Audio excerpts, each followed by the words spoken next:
There's something off about Orion Drift. The gameplay's solid, the performance is decent, but one part of the game just doesn't sit right. If you spent even a few minutes playing the game, you've probably noticed it. Today, we're taking a closer look at the state of cosmetics in Orion Drift, the pricing, how often they're released, and how this heavy focus on cosmetics might be pulling attention away from what made the game great in the first place. Let's start with the biggest issue in my opinion, the price.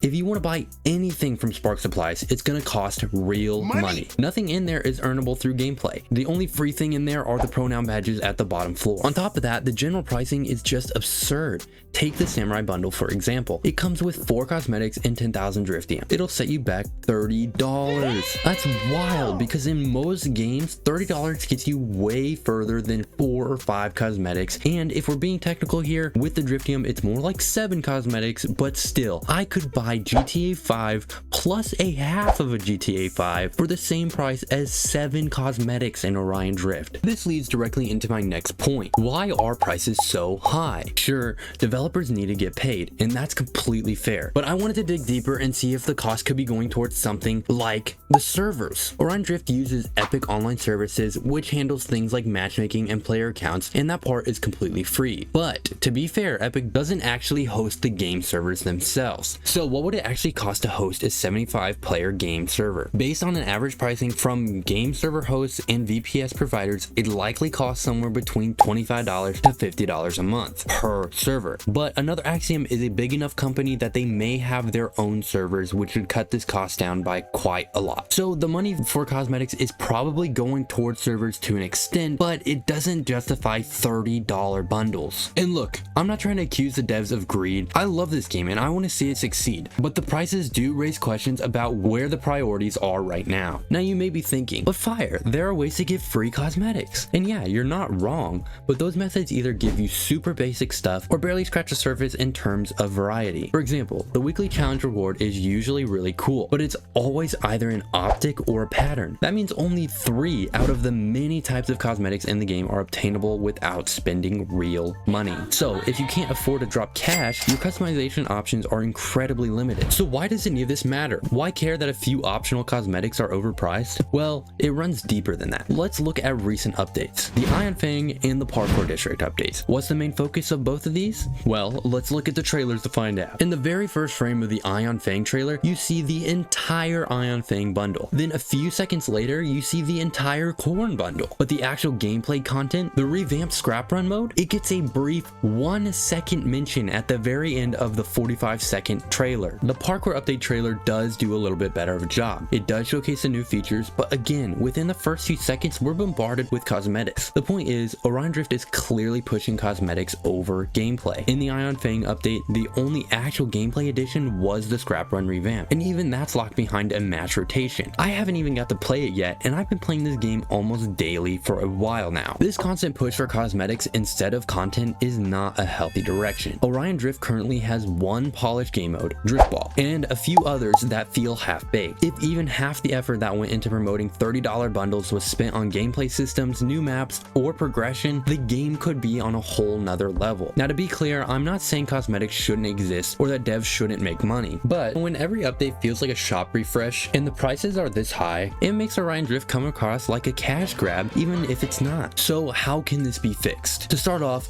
lower the prices of cosmetics and bundles. Then they could reduce the Driftium cost of things in Spark Supplies. It would also be awesome if they added more ways to earn cosmetics through gameplay and them not just being optics or patterns. And to be fair, they have mentioned in the summer roadmap that a new earnable currency is coming, so credit where credit is due. And finally, shift the focus back to gameplay content. More modes, more maps, more features, especially since we're still in early access. To wrap this up, the cosmetics in Orion Drift are way too expensive, and the current system just doesn't offer enough to players who can't pay. That's just my take. I'd love to hear yours down in the comments. Thanks for watching, and I'll see you in the next one.